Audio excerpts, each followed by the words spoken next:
I want to continue with what Michael was sharing yesterday when he was talking about coming to this point where we stop running away from experiencing our suffering and actually start to experience suffering and joy as one, because we really embrace the suffering as part of the journey that takes us closer to liberation of the spirit. And we really feel that, so that we actually go towards all that suffering, that tide of suffering he was talking about. It's all that suffering that we're dragging with us, that we need to feel through and process and let go of and exhaust. Some of it will be from the mistakes we made, the way that we used our energy causing more fear rather than love, the way we abused power, the way we abused ourselves, and some of it will be actually letting go of self-imposed suffering, and how to come to this point, and also the other side of the coin being how to be able to embrace the suffering without making it more painful than it needs to be. And that's also when we swing the other way, when we move towards suffering, but maybe we get a bit addicted to it, or maybe we feel we don't deserve to be experiencing joy or happiness or any of that, and we actually maybe beat ourselves up anytime we have some of our stuff coming, some of that aspects of suffering. We judge it so much and we resist it so much that we actually make it very painful for ourselves. And I'd really like us to go into more of the details of that, of how we actually do that in our day-to-day. And there's lots of ways that we can avoid suffering. And my own journey has been interesting in that, and I'm sure several of you would have experienced that, if not all of you, that the more I grow, the more I realize, not new ways, but more ways that I live or behave, or things I engage in, that actually are about avoiding suffering or minimizing suffering or controlling suffering. And I didn't realize until that point that that's what I was doing with that. And I'd like us to really, we're going to do a certain amount of sharing, and everyone to really look at what are your favorite ways of avoiding suffering. And there's the obvious things, obviously, as you know, is the whole thing of, oh, I've got stuff coming up, I got to clean the house now. Instead of just sitting and being with your feeling, you clean the house, you call a friend, you watch telly, or you go out shopping, or just do something to distract you away from being with yourself. And that's just the thing, when you have something coming up, there's always going to be signs. Either you're not going to be able to sit still, as in like just be with yourself. You're just constantly going to want to do something, go somewhere, be with someone, talk. Lots of things that are preventing you from just being with yourself, you know. And some of you have that thing where you start to get triggered. You want to just go find someone to talk to, and you want them to listen, you know, and I want you to hear everything that my ego's got to say, because I need to have my ego validated. And you know, you say, oh, well, that's just the way I process, and so on. And sure, you know, sometimes when you start to hear yourself talk, you just go, oh, wow, that's interesting. That's actually what's going on for me. And, you know, as you grow on the process, it's really good to be able to kind of start doing that yourself without needing to have someone outside yourself validating your feelings for you, or validating that it's right or it's okay to feel like that. Or, you know, if you need someone else to validate what's going on for you, it means you have enormous judgment on yourself. Because, you know, you're still going, oh, what I'm feeling is not okay. So, and I can't feel okay about it until somebody else listens to all my crap and tells me that it's okay to feel it. It's basically what you're doing. Or, if you're really in your ego, what you're doing is actually trying to go, well, yes, you're right to feel like this. And yes, it's great for you to be a complete ego right now. And so that's more the ego maybe seeking confirmation that, you know, I'm right and I'm better than, or I know better, or whatever. So that's the two dynamics that can happen. Either you just like still judging yourself so much that you need someone to validate that it's okay to feel the way you feel, or you're actually trying to find someone to go into agreement with you and go into agreement with your ego. And, you know, there's no wrong or right. It's just something to be aware of. And, you know, for those of you that feel you need to talk to someone in order to process, it's good to kind of look at when you have the urge to do this, or you feel that you can't process without doing this, what exactly is going on here? What's going on for me in those moments? And that's one of the ways that we, avoid suffering, is just by not really being able to be with ourselves and embrace the feelings and not judge that we're feeling the way we're feeling, but also not go into agreement with it and go, well, yes, I am a complete ego and I feel very empowered in that, and isn't that great? I'm going to bang everyone over the head with it. And of course you don't want to do that. But really watch all the distractions. This is the obvious ABC. That's something we all talk about when we just start on the process. It's like when it's time to do your CD, if you suddenly feel the need to watch telly or to clean the house or, go out for a walk or call a friend or whatever, that's probably avoidance. But of course, there's, other ways that we do that. Another classic one, the mind. Yap. Instead of just allowing ourselves to just sink into our feelings, we just start to think about it. Oh, God, and I'm so pissed off, and this is because this idiot's at work and they've done this to me, and or, I'm so sad, life's so hard for me and it's not fair, nobody loves me and nobody wants to listen to me, or, nobody's there for me, and all that stuff, and you're just kind of like going round and round in circle, actually energizing the triggers rather than just constructively holding space and being the inner coach. So we know the inner critic's another way that the mind rants and raves when you've got stuff coming up that's about unworthiness or feeling less than or being very judgmental of yourself. We know that then the inner critic kicks in and goes, you're an idiot, look, you messed up and you made a mistake and you're so bad and you don't deserve this position that you have because you're messing up everything in your job or whatever.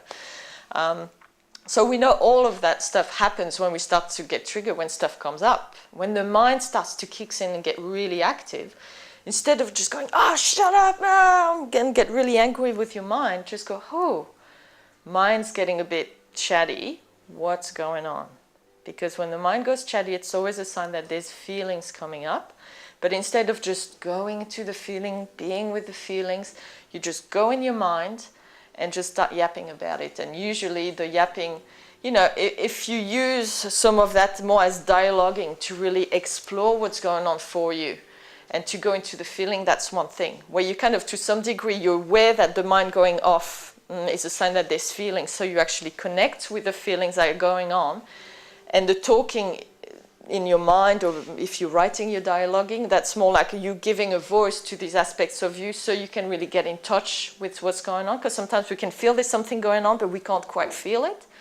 And that's where dialoguing can be, useful sometimes to kind of bring to the surface the unconscious beliefs and patterns that are actually being challenged by the universe or by life in that moment. But a lot of the time, most of the time, almost all of the time, let's face it, when the mind goes off and yaps on, it's not constructive. It's just about energizing or blaming the mirrors, the face in the mirrors, because often when we get triggered, it often involves something else or someone else. And instead of just going, well, maybe that person was being a dickhead, maybe they were being okay, but right now all I'm concerned about is I'm triggered, obviously, so I'm going to start trying to blame them or make it about them or fix them. I'm just going to deal with my trigger. Once I'm in a clear space, then I'll be able to see clearer what's going on in the situation. And that's always the first thing you do, even if the other person maybe was being rude or overstepping a boundary or whatever. Hold your boundaries clear anyway, only unconditional of and above. I need some space, there's some stuff going on here, so you need to clear that first. And blaming other people and not owning your stuff and straight away just trying to change what's outside of you is one of the classic ways that we avoid the experience of the suffering. Yeah.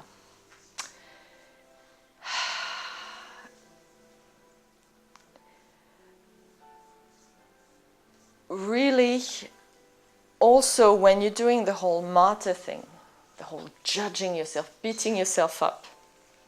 Beating yourself up is a classic, and we did that in our last session, Kim, where you were like triggered by something where you were beating yourself up. Is that okay if I share? Yeah, sure. Yeah. where you were beating yourself up, and I said to Kim, can you, through an effort of will, just stop the beating yourself up? And he did. And then once he stopped that, all these feelings came up. Because the beating yourself up is judging yourself and squashing yourself down and repressing what it is that you're really feeling. So that the beating yourself up is a really active thing. Like, it's not just something that just, does, flows. It's actually something that needs a lot of energy, because you're like, rah, rah, rah, rah, rah. Whether you're doing it with your mind and your inner critic, or it's actually like more like an energetic thing where you're kind of twisting yourself on the inside because, mea culpa, mea culpa, mea culpa, like this. However you do it, it's something that's going to prevent you from experiencing the real feelings. It's about squashing down the feelings. So whenever you're beating yourself up, you're not facing the suffering, you're avoiding it. And you're doing it in a way that's painful, but you're still not embracing the suffering. Obviously, we know the whole going to sleep, I'm too tired thing. That's a classic, it's like, And it's true, everyone needs a certain amount of sleep every day. It's important because you need to, have enough energies in the different bodies to be able to tackle the day, to be able to face when there's certain things get triggered that have a huge amount of charge coming up, like, oh my God, that trigger's so strong, I feel like I'm about to explode. You need to have marshal enough energy from the heart, from being aligned and centered, to kind of face that and just go, okay, I'm feeling this, but I'm not going to let it wash over me and take over and fall into that. I'm just going to hold a strong space for it. I'm not going to judge it. I'm going to love it, but I'm going to hold a strong space. I know this is just stuff. It's not the truth of who I really am. And so you need, a certain amount of energy with that, Like, I know I've gone through phases where I had so much stuff going on. I wasn't really sleeping much for, sometimes 10 days, 2 weeks. And it got to, while in a way it was good because the ego gets weakened when you're really tired. So, it's a great time to do a lot of spiritual work because the ego has less capacity to avoid and deny and hide stuff from you because it doesn't have as much energy to do it. However, to some degree, sometimes you also don't have as much energy to face stuff that gets triggered, that comes up. So it needs to be a balance, It's like, don't starve yourself of sleep for 2 weeks in order to weaken the ego and go really well. You need a certain amount of sleep. The sleep is also important because a lot of integrating and reviewing and sorting out what's important to retain and what needs to be deleted from the day happens in a sleep state. So there needs to be a lot of that. Obviously, there's also classes on the inner and all that. However, if you have a commitment to do a certain practice at a certain time, or you're feeling really strongly you need to work through something, or you have something that's coming up, and but it's 11 o'clock and I'm so tired, I'll just do it tomorrow. Don't do that. Because, never go to, some people said never go to sleep with a fight unresolved. Well, never go to sleep with your stuff unresolved. Because it will, on top of whatever's going to be dished out to you to process the next day, because every day there's a certain amount of stuff given to you to process, which is usually your stuff to start with. Then you have the backlog of what you didn't process the day before. And then if you do that night after night, very quickly you're going to be running behind with a big backlog. And that's where, the fear starts to mount up. All the stuff that you need to process that you haven't processed is mounting up, and you're just not keeping up with it. And before you know it, you start to be buried under it and really struggle. So it's very important to keep up, and it's very important to go to sleep having processed everything that comes up, everything that's come up that day, and brought it up to a certain amount of resolution. And then in a sleep state, you're still running the process. You do your review, you do your clearing, your processes, and then you go to sleep with that intention of staying aligned and centered and keep energy flowing. And as you breathe, to kind of feel and allow and release through the sleep. And the more you do that, the more the bodies are going to get trained to just keep doing that through the sleep state. And you're going to also start processing more in the sleep state. And that's when you start running the process 24/7. Any other examples of how we avoid our suffering? Staying busy.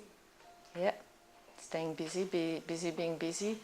And that's the thing, you know, we all have responsibilities. We all have to-do lists about this long. We all don't have enough time in a day to do everything that we have to do plus what we want to do. But we have to also remember what's our priority. We come back to what I was talking about yesterday, you know, what are the things that really matter and what are the things that don't. You know, it's like, oh my God, you know, I haven't cleaned the house. You know, and oh my God, choice between, you know, sorting out my crap and looking after my eternal well-being, cleaning the house. Oh, tough choice. Well, not really. For me, it's not anyway, you know, I mean, yeah, the house needs to get clean and laundry needs to get done, but you know, certain things will fall by the wayside because sometimes you just don't have the time and energy to give justice to all. So that's where you need to allocate with what's a priority. And that's the thing, you know, people that love to keep being busy all the time can be a real escape. It's a way to run away from yourself. And, you know, the running away from yourself is a clear sign that you're not really willing to embrace your suffering. Lots of ways that we do that, like the relationship thing. You know, like that's a very strong one, sometimes for men, but more commonly for women, where you run into a relationship to try to run away from yourself. It's that whole like Prince Charming on, you know, the stud on the horse and all that stuff. It's going to save you and take you away from your own little self-built personal hell thing and, you know, make everything okay again. Well, you know, guarantee if you actually say, yes, you know, universe, I want to grow and actualize, and then you play out that pattern, and go, you know, run to the stud on the horse, you know, as the key to happiness and everything. Guaranteed the fairy tale's not going to work out. Because the fairy tale demands you to stay in illusion, to lie to yourself, to be disempowered. You know, I mean, in those princess stories, the princesses are not really strong women, you know. They're just like, oh, yes, prince, take me on your horse and take me away to some faraway kingdom that I don't even know. And, you know, I'll leave my castle behind, you know. Who's going to look after my castle? Who cares? Take me away. All that. I acknowledge the being busy because that happens. I acknowledge that. But also, the opposite to that also happens with myself. Being very lazy. Being very lazy, very relaxed. Oh, yeah, I'll get to that. Yeah, you know, I need to have my life balance, you know.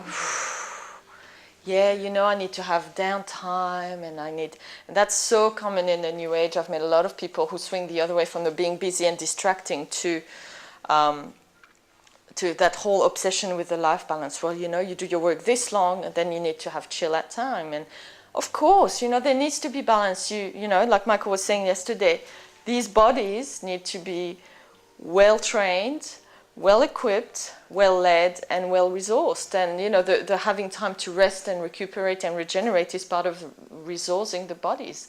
However, that's my favorite word for today. However, a lot of people use that as doing that whole part-time spirituality stuff. And God knows I've met a lot of people, New Agey type, that do that. It's like, oh, yeah, I'm going to do my spiritual work.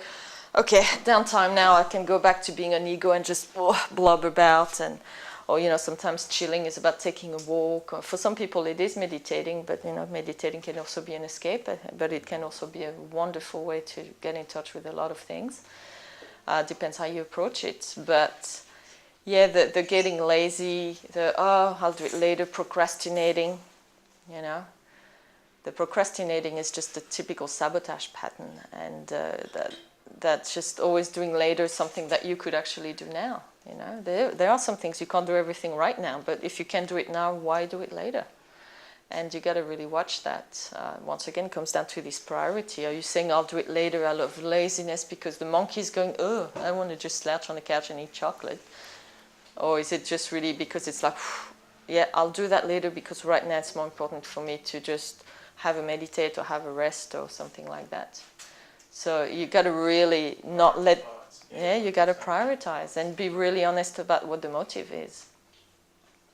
And, you know, sometimes you might, when you're going through a lot of growth or a lot of clearing, you might feel the need in the middle of the day to go for a nap, you know, but it's not like, you know, I got stuff coming up, I'm tired, I think I'll just do that. You know, it's really that sense of, you know, I could stay awake, you know, and I could easily choose to stay awake, but I really feel that I need to go to sleep. And usually when you do that and you go have a little nap, it's a pretty trippy nap because there's a lot happening in that, you know, a lot of energy flowing and so on. And, you know, and once again, priorities. If that happens at the same time that, you know, there's a very important commitment that you got to do where you got to maybe have a session with your mentor or something, well, maybe just go, well, I'll have a nap after that. But yeah, that can happen. Now I'd like to get back to the whole relationship thing because that's a great way to avoid your own pain, is throwing yourself into someone else. So that happens a lot in romantic relationships where you kind of like, you know, it's that whole like the falling in love and the falling into the other person and so on. It's just a way to forget yourself and to run away from your pain by experiencing the buzz of, you know, the falling in love and all the happiness and all that. And that's a wonderful thing, you know, and it's something that needs to be enjoyed, but you need to be careful that in that it doesn't become a way to kind of avoid stuff within yourself. And unfortunately in relationship there's so much codependency in so many relationships that it's you know, it usually has a certain amount of that. And you know, you may want to watch again when you go home the video that Michael did on the codependent relationships for that, because he talks a lot about the different things when there's a need. The relationships, you enter a relationship not out of choice. It's like, I don't need to be in this relationship, but it feels right, and I choose it. Out of love, out of self-love, out of love for the other person, I choose to enter this relationship. You know, it's a whole different experience from, oh my God, I can't help myself but collapse into this other person because it's fulfilling this deep need within me to be loved or be approved of or be accepted or be swept away from myself. And that's a whole different experience. You need to still hold your own center, your own knowing, and still be with all of yourself, including the unpleasant parts.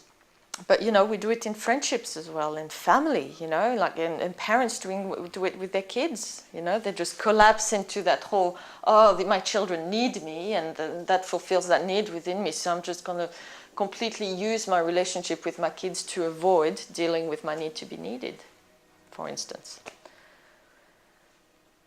So it's not about keeping everyone at a distance, of course, and building walls and stuff, but it's about entering any relationship that you do in your life from a place of being aligned and centered in yourself, of being in and within yourself, and being very clear about your motives.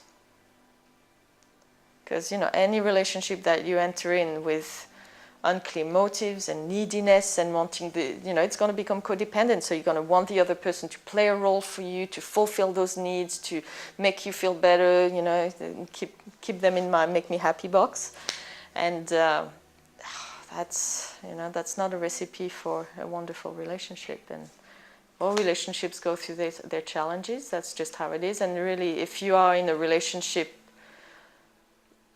what you would call a spiritual relationship, to some degree the relationship will always be used, whether it's in a partner or friend or family member. If it is a spiritual relationship, it will always be used to help you grow, to help both of you grow. So, you know, any spiritual relationship, the soulmate thing, everyone's looking for their soulmates out there, their twin flames and stuff. Well, the soulmate relationship is not about, we're going to be in perfect love and everything's going to always be like angels in ice cream, and it's not like that. Soulmates relationships is going to bring up your stuff, and it's going to make you step up.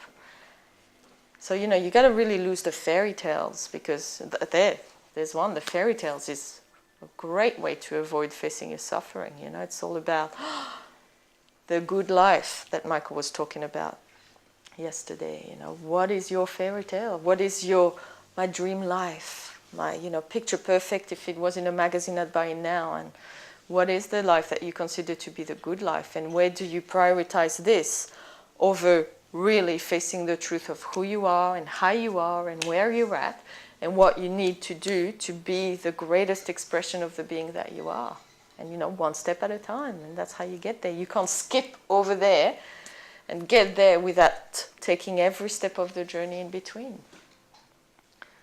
But, you know, too often we just so focused on, and that's a bit of a disease of this current age, where, you know, there's like everywhere you turn, it's sold to you, you know, happiness, the good life, the fairy tale.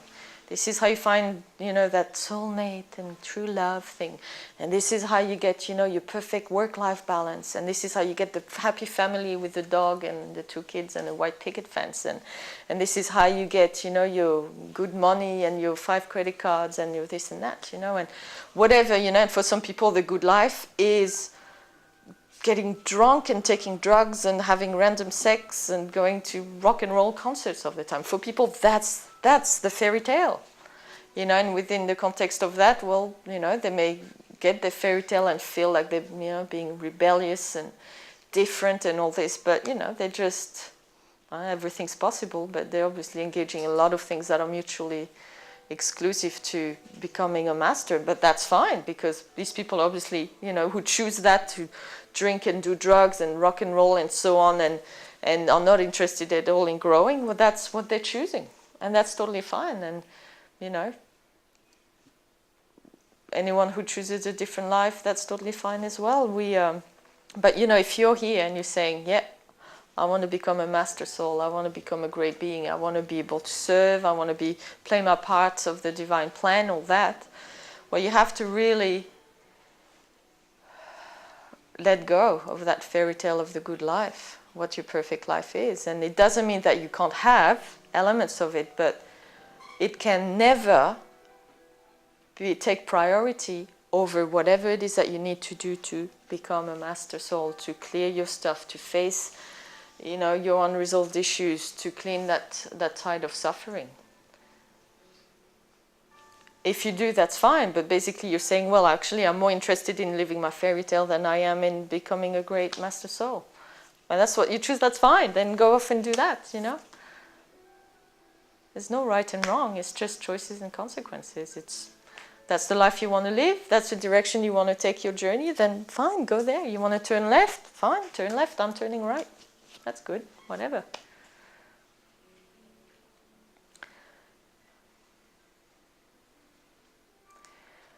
And, you know, sometimes we chase the fairy tale, we chase the good life, the recipe, and like, oh yeah, you know, the good life for me is having, you know, this house on the beach and be able to surf every morning before breakfast, and you know, have my time free and be able to, you know, work at a store 3 hours a day, so all the rest of the day I can surf and stuff. And if that's, you know, your idea of perfection and stuff, then, you know, and that's the most important thing to you, then go do that. But if you're doing that but not growing and really engaging actively in your journey, or if the universe challenges you to go, wow, there's an amazing opportunity for you to step up there, but you've got to sell your house and you've got to move to the Amazonian jungle, and you're going, no way, hey, this is my fairy tale, I've got it all, I'm not bloody moving over there. So, you know, it's clear choices. So sometimes we chase our fairy tale in terms of like, we try to make it happen, you know, we say we want to grow, but then when the man or the woman comes along, or the house on the beach or whatever, and we go, oh wow, you know, God, spirit, house on the beach, I don't know. And then you either do nothing and the opportunity goes, because, you know, opportunities from spirit don't stay for like 1,500 years waiting for you to finally choose it. Or, oh, you know, I'll get the house, and then after that I'll do the other opportunity, because that's what we do sometimes. We try to have our cake and eat it too, you know. It's like, ooh, I want the opportunity, but I want the house on the beach, but maybe I can, you know, the universe going clearly like, do you want this or do you want this? But we go, oh, can I do this and then I do this? And, you know, often we do that, and then the universe like, oh, well, obviously you've chosen the house, so boom, there goes the opportunity. Because you have to make choices. You can't always have it all. And, you know, there is that myth out there these days that you can have it all. And yeah, you can, but you can't as well. You know, you can't when certain things are mutually exclusive, or you can't when something that you want to have is actually happening at the same time as another opportunity. And you can't do both at the same time. So sometimes you can have it all and sometimes you can't. And that's where you can't be attached and have your priorities really sorted. But, you know, how much of our activity every day is designed to make you feel better. It's like, oh, I've had a hard day, so I'm just going to do this to make myself feel better. Or, oh, geez, I've got all this stuff coming up, so I'm just going to, eat a whole tub of ice cream. Or I'm just going to go and talk to my friend and just dump on them because that makes you feel better. And lots of little habits. I'm sure if you start reviewing, you'll go, wow, what's my motive really for doing that, to make me feel better? And I know for me, it's a realization I had, I don't know, maybe a year and a half ago, where I just realized, and that's something I took on from my mother that does this a lot, that really had running unconsciously in the background this whole thing of life is hard, life is painful. Every day is a bloody ordeal that you have to get through. So first chance I get, I want to put my feet in front of the telly, or I want to go to bed and forget all about it, or I want to eat my way into feeling better, or just whatever. It's like as soon as I don't have to go through the day, I'll just kind of take time off life and just put my feet up and try to escape life in some way or another, or do something that's going to make me feel better, And I went through my time of being a bulimic there for a couple of years when I was in my teens, because it's like I'd come back from school and I'd just eat to try to feel the emptiness inside and feel better, and then I didn't want to be fat, so I'd make myself vomit. So it's this whole thing of like, oh my God, life is pain. So I've got to, first chance I get, I just seek relief in one way or another. And sometimes it was through, escaping into a relationship or food or movies or whatever. Imagination, imagining things and fairy tales and all that. And if you're really honest, you look at the way you live your life and lots of things that are just habits, things you've done your whole life that you take for granted. And when you really look a bit closer, you'll just realize that it's all just about seeking relief. And if you feel that you need relief from life, well, there's something wrong in how you relate with life.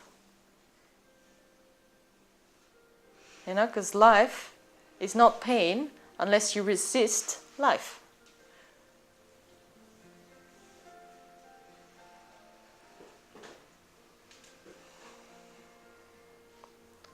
So any kind of that sense of time on, dealing with it, time off, I can take time off, whether it's from your process or from your day-to-day life. And of course it's going to be challenging experiences in the everyday life.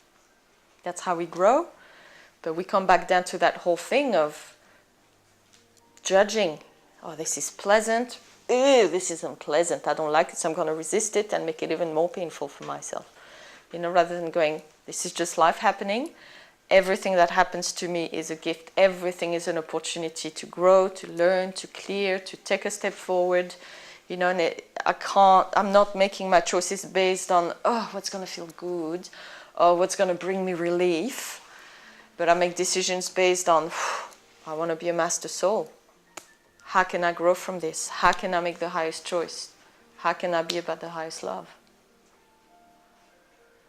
And if you still place priority on seeking relief and you live your life in a way that's like, I'm hanging on today, I'm enduring life until finally I can get some relief, it's an Achilles heel, because you will easily be taken off the path and be dragged away from your calling by things, people, energy that will appeal to that need for relief and just offer something to you on a silver platter that will be the answer to all your fairy tale dreams, or that will give you instant relief.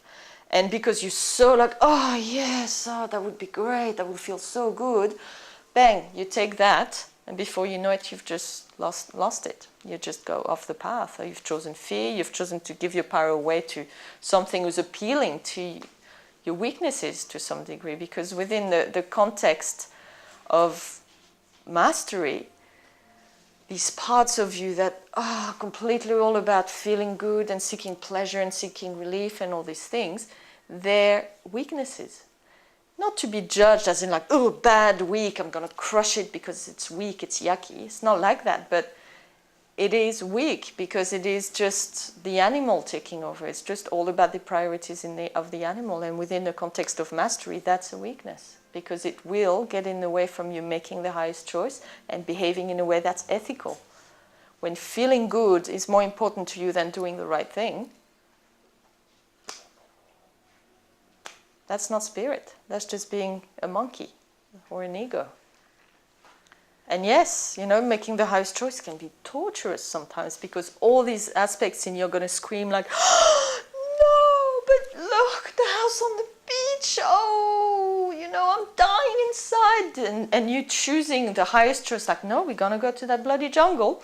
It's like everything you're just going to scream like, no, that feels horrible because it's not fulfilling those really basic weak needs, and you have to kind of allow that to be felt, but hold a strong space for it. And, at some point in the process of initiation, that you go through some experiences where you have to really completely release all these weak aspects of yourself. That's up to certain points in the process.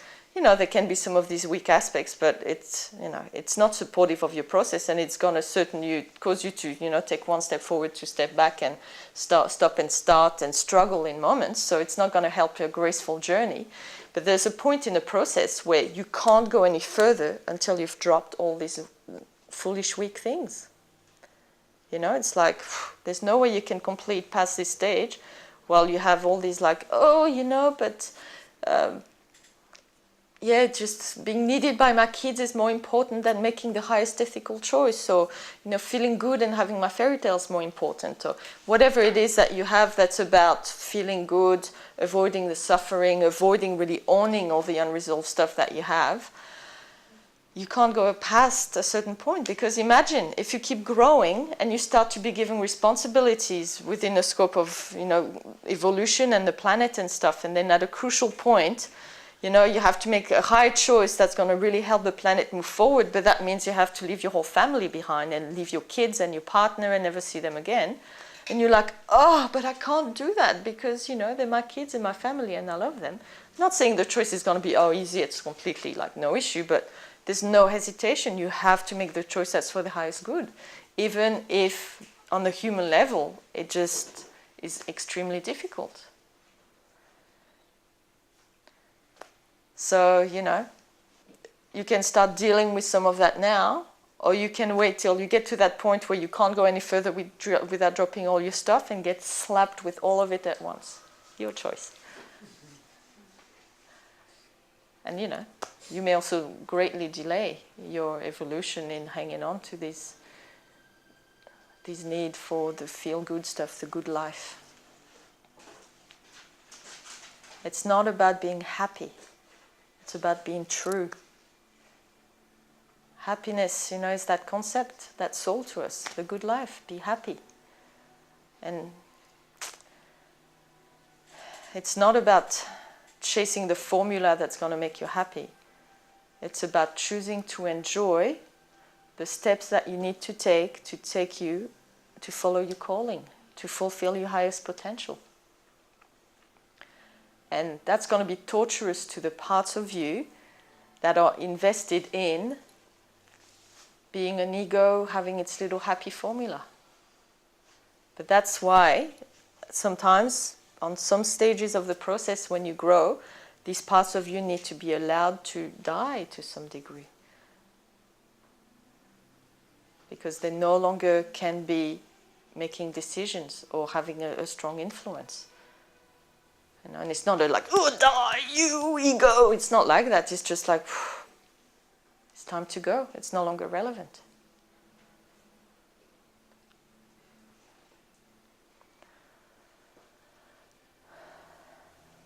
You've got to learn to love life itself without conditions. It's not about, I'm going to love life if it includes the house on the beach and the dog and the white picket fence. And, you got to love life. No matter how life presents, no matter how it is. And just know that however it presents, the universe is a benevolent entity and you're a part of it, and it's in the universe's best interest to look after your best interest.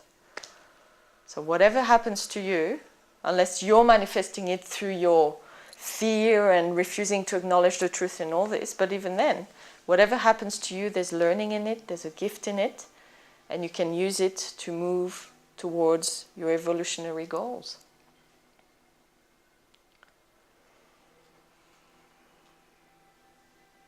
You gotta learn to love life itself.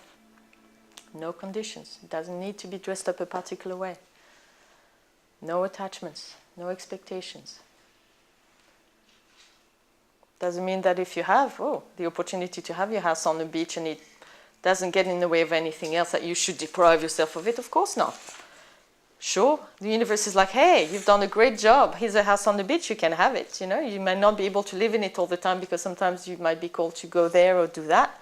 But you can have it if you want. Sure, great. And you might live in it for 10 years and then the universe goes, well, you got to sell the house on the beach because you need to be bloody doing something else somewhere else. And you go, okay, fine, not attached. Wherever life takes me, I'm going to love it. And I'm going to feel the feelings that comes in the human as I go through, but I'm not going to take it too seriously, because while I feel it, I use that as a way to heal, to align, to train the human. Not for the human to take me off track and start dragging me down back into the world of ego.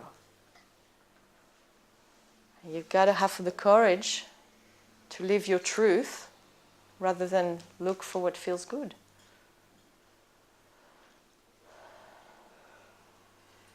You need discipline, you need courage, you need to have your priorities sorted.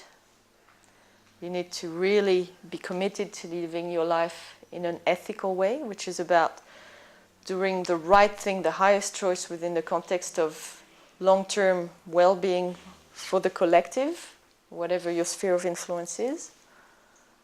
You've got to follow the heart and then take the rest of you along with it, whether it's kicking or screaming or not.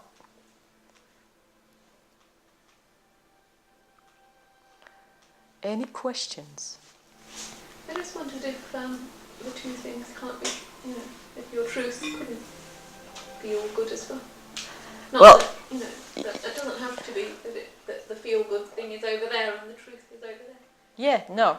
And that's the thing, when Michael was sharing yesterday, you start to experience suffering and joy as one, but, the truth is, on the human level, it's not going to feel good, but in your heart and in your spirit and even in your soul, depending on what baggage you have at soul level as well, but it's going to feel completely right. It's going to feel great because, you've made some choices where that was taking you in the direction of your heart's calling.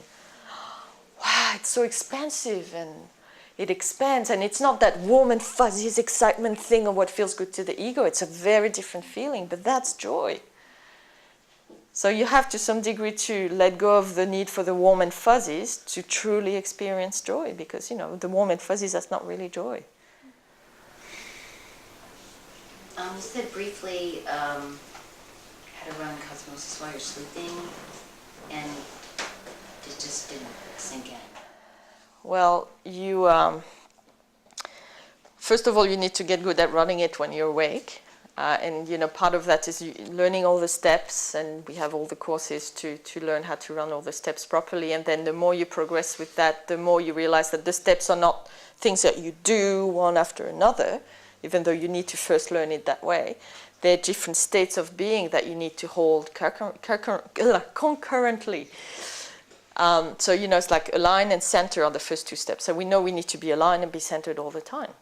Then allowing, we need to not live our lives like this, trying to control and things. We need to be allowing how we are and allowing our feelings to flow when they do flow, and allowing ourselves to be in the moment with whatever's going on for us. And when feelings come, we don't push them down and judge them and repress them. We just feel them.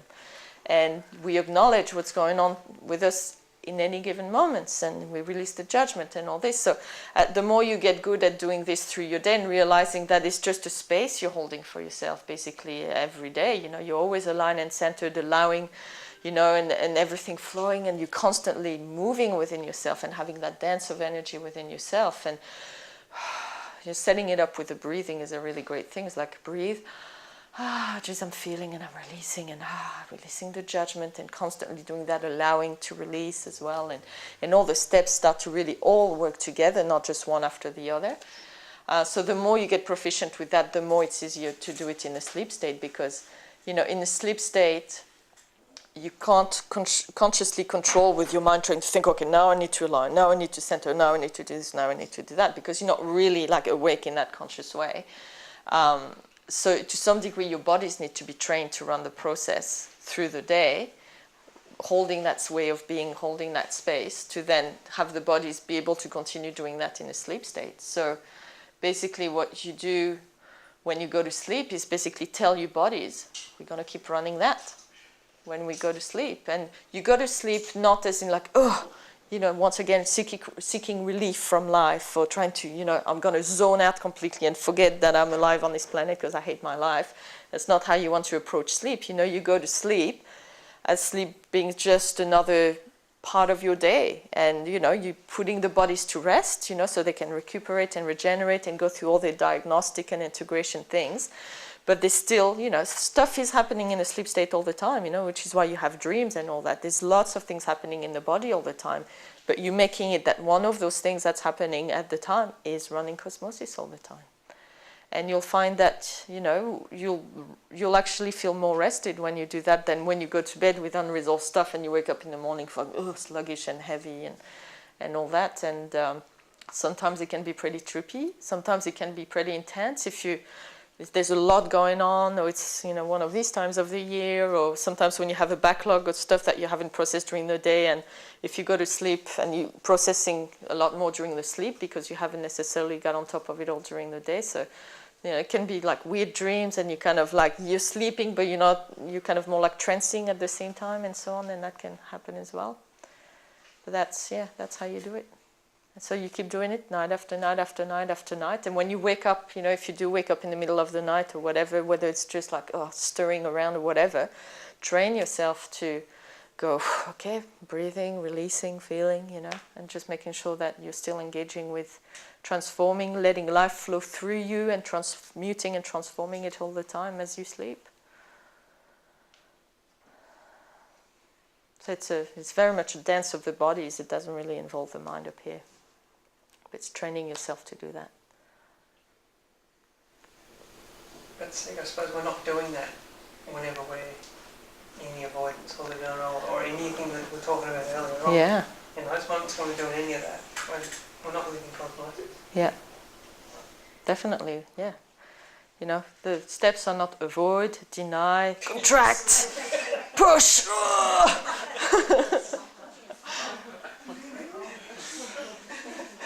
Yeah, that's the other process, yeah. Jen? It was interesting when you were talking about that example of beating up, and I just... Of what? The beating yourself Beating up. yourself up, yeah. I suddenly realised that was, well, for me it would appear that was the way the hierarchy kept us from getting our source connection, because we couldn't. It wasn't to stop the evil thoughts, it was to stop us from feeling to break the source circuitry. Yeah. So that we would have to have an intermediary. Yeah. Yeah, sure. The old way, the way of religion, the way of the hierarchy is very much based on that right and wrong, good and bad thing. There's a lot of duality, and unfortunately a certain amount of judgment caught up in religion, but it has its place. It's like I've shared this before, that when you have a little kid and they, like Trini's age, and like, 1, 2, 3 years old and so on, 4, 5, you have to teach them difference from right from wrong. You can't teach a 2-year-old kid, there's no right and wrong, it's all just choices and consequences, la la la la, because they're just gonna, go crazy and feel like there's no boundaries, and they need to be guided. They need to learn this is right because, it doesn't hurt anyone, or it actually is helpful or whatever, and this is wrong because it hurts people or it breaks stuff or whatever.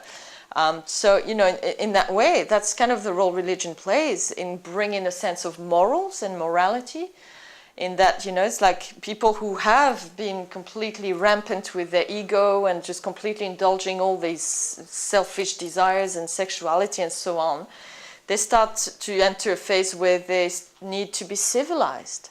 This is right, this is wrong. If you do something wrong, bad boy. If you do something good, good girl. And that's an important part of the whole thing, but it comes to a place in your process where you need to transcend that. And unfortunately, when you stay in that kind of framework longer than what serves your highest good, and then you start to actually really put yourself down and limit yourself with judgment. It's like where right and wrong is not so much used to try to be a better person, but it starts to be used to squash yourself down. There's a point where the tide turns there, where, working with right and wrong, good and bad, for a while, they actually helps people be better than they would be without that. But then it gets to a point where they've, to some degree, integrated the moral virtues enough that they need to stop working with that kind of duality, good and bad thing, and transcend it. And that means removing judgment from the equation. And that's what we're doing here. And yeah, beating yourself up, unfortunately, is... whips that they used to give the nuns and Yeah, the whole mortification of the flesh thing is, that whole, Christ was tortured and, nailed to a bloody tree, so you got to torture yourself too to be like him. It's like, really? Do we have to do this? But, some people get a kick out of that, so... Yeah, I wonder sometimes how many that do these things would, if they were not involved in religions, just be like S&M type people. They just love it, But suffering is a way of avoiding suffering. We talked about the martyr thing. Yeah. And sometimes because we'd rather choose our own suffering because we love it or we enjoy it because we do it. Sometimes we use suffering. But the thing is, yeah, and I know I've done the religious life, the nun thing, and things like that over and over again. And the martyr thing is, I had issues, around having to make up for something or fix something or whatever. So the martyr thing is kind of like, I need to punish myself to redeem myself, and that's all a distortion, it's all just become this whole way to control. And yeah, sure, it's a way to really avoid embracing change and transformation by, thinking that by suffering more, you're going to get somewhere. But, making suffering... It's what Michael was talking about, you're making your suffering painful. And it's a distortion of the whole thing. Yes, you need to go through your suffering, that tide of suffering that you've built up through how you've used your energy, but that doesn't mean that by whipping yourself every day, that's going to do it. That's not how it works, It's like, if you've got a certain amount of lessons to learn, the only way you can learn it is by going through the learning, not by faking some situation that would cause you just as much pain. So hopefully that will give you some sort of recognition of prior learning or something. Or the universe will feel sorry for you. Yeah, I was like, oh God, they whipped themselves so hard, I'll just let them go on without learning the lesson, that's fine. Or you think you've had a really good life and been good and you're going to go to heaven but you come back again. Yeah. That's what I was thinking. Oh, crap. I really did well. Was heaven full or what? And I didn't go to heaven, I had to come back again. That's funny, maybe this is hell. Or purgatory anyway.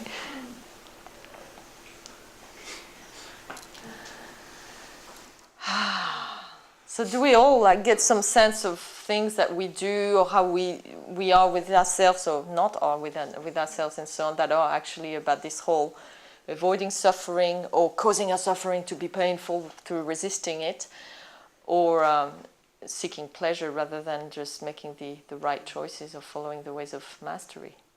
Yeah? Don't get one strong one, just get Lots of little ones. wishy-washy ones that I don't even know what to call them. Yeah. And there may not be one strong one, you may just be one of those that looks to do lots of little ones. That's fine, But it's good to kind of bring awareness to that. And I know once I started having realizations about that, I started just paying more attention to all the little things I did during the day. And, it's like, oh, I'd do this and then I'd be looking forward to my break or this or that. I'm like, why am I looking forward to this? You know, why am I not enjoying right here, right now what I'm doing? And that it starts to reveal a lot of things, you know, a lot of judgments that you have, a lot of not really wanting to engage with certain things, and that in itself is like, why don't I want to engage? So it can reveal a certain amount of, oh, I'm better than that, or, oh, you know, it's so boring, and so, well, then why is it boring? And you start to just discover a lot of things within yourself, where you go, I think it's time to let that go. Yeah, one of the ones I monitor myself really closely on is the optimism one. You know, I can really, when something's coming up, really overly activate the optimism sort of thing. So, you know, it gets to be a bit of that false optimism. Yeah. As, you know, things are fantastic and things Yeah, are great and Yeah. things are going to be wonderful. And Yeah. you know that it's just not truth. Yeah. Because it's not how you're feeling in the moment. Yeah. Yeah. Yeah, it's That's that. a really cool one. Yeah, it's a nice way to avoid facing reality by just trying to turn it into a fairy tale. It's not quite a fairy tale, but I know it's gonna be soon enough, you know. Yeah, you know it's gonna be okay. Yeah. On the other side, so don't bother with all this stuff. Just jump on the other side and everything, just keep going. You know. Yeah. Yeah. No. And I did some of that. Not so much now, but I did some of that as well, and it served me for a while, you know, because there was certain challenges and things. It's like, to have that kind of, you know, optimistic, even if it was a bit out of touch with reality kind of thing, helped me move through certain things and get to certain places. But then it got to a point where all it did is just become an illusion. You know, just become me not really wanting to face how things really were and just clinging to, no, it's all okay, life is good, it's all going to be fine. And the thing is, it is going to be fine. It's always going to be fine, but not in that fairy tale way. It's going to be fine because you're going to just really embrace it and accept it and work with it and get the gift from it and the learning, and you're going to come out the other side closer, one step closer to being a great master soul. I have a lot about my friends who are on the path who are very highly optimistic and look how this is serving me, and it's everything we share. It's such a gift and it's so wonderful, and look how the universe is supporting me. And it's like, yeah, you're so not feeling what's underneath that. Yeah. It's the whole amount of pain of the interaction with your husband, you know, and looking at, you know, the God within, but you're not feeling your pain of that as well. You're holding all the optimistic approach, and the universe is serving you, and it's all great, it's all love. And and that's being the Pollyanna thing. You know, when you only see the good, only see the love, but don't see anything else that's actually there. And that's, you know, that is a way of avoiding, and it's being out of touch reality. And if you do that long enough, it starts to create that high-low split, where you just want to be up there with all the lovey-dovey stuff, and then you start to push down and separate from whatever it is that you judge or that's uncomfortable down here. Yeah, and there's one friend that's been on the biggest depression I've ever seen. They've just crashed. Yeah. Because of doing that too. And that's what tends to happen. Then life at some point will dish them something that they can't just fluff out into bunny rabbits, and then they'll start to get really depressed, but then they'll pull themselves out of it by creating some other, you know, but it's all love, and you know, so they tend to kind of do a bit of these cycles of up and down, and like when they can't completely avoid that everything's not love and light, they start to get really depressed because they can't accept that it's not. Almost suicidal now because she's done it up and down too much. There's no tools left. She can't get out of that. And she's refusing to accept and release the judgment, and that's the thing, you know. It's just like, I don't want to live this life. It's wrong, so I'd rather check out. Yeah. And that can be another a way of avoiding suffering is depression. Mm-hmm. I know when I went through that 10 years ago or so, I was just not going through and processing all the feelings. Yeah, and that's the thing. Yeah, depression can be that downward spiral that really drags you down and bogs you down because you're just kind of letting yourself sink in your stuff rather than keep moving through it. And the more you judge it, or the more you do the pity party, there's another great way to avoid your suffering, you know, to really avoid your feelings. It's just going to, feeling sorry for yourself, the pity party. And you just kind of start sinking down into your feelings. And then before you know it, you've really got to work really hard to kind of get back to the surface and get things moving again. You know, it becomes then really heavy and really sluggish, and you've got to really work harder to then get things moving again. So yeah, you know, it's like, you feel depressed? Great, feel depressed. Keep moving the feelings, keep processing. Don't just be depressed and feel sorry for yourself and sit in it until it's like quicksand and you start going in. Don't judge being depressed, you know. So like if you start judging it, oh, I'm depressed, I can't be depressed because I'm spiritual, then obviously you're going to get stuck in it. I find it's part of the process sometimes. To Of get course, through that, I know. of course. And you can't run away from that. All the avoidance that you didn't, Yeah, eventually it catches up. yeah. But it's just another feeling. It can be a really nice warning lamp too, that I'm not looking at my things, not looking at Oh myself. yeah, sure. If I start to slide into depression, every time it's always been underneath it. There's some really important things to look at. Definitely. Whenever there's feelings coming up, there's something to look at. And I don't mean like think about it. Oh, let me look at this and try to make sense of it. It's not like this, but there's obviously something going on, so you just have to feel it and run the process. Yeah. Whenever you find yourself challenged by life, or you start to go into that, oh, it's not fair, the universe is not fair. Well, actually remember that it is fair. And if you're having issues, means there's obviously some sort of illusion or resistance or something that you're having trouble letting go of.